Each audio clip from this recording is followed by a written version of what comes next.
Dobar dan svima.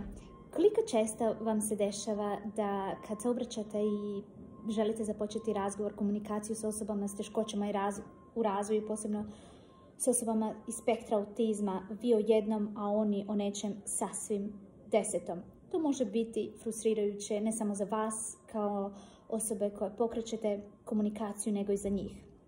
Jedan od razloga zašto se to možda dešava jeste da oni vas nisu razumjeli, znači jednu ili više riječi u rečenici jednostavno oni ne znaju, ne razumiju. Druga stvar što se isto tako može desiti jeste da ste rekli možda prebrzo i da su oni ispustili riječi, da su ispustili samo misao onog o čem je riječ. Znači, ako im je preteško, razlomite, koristite riječi iz njihovog repertoara, učite ih prvo značenje riječi o kojima pričate. Druga stvar, ako ste prebrzo, usporite, recite im u onom ritmu u kojem njima pomaže.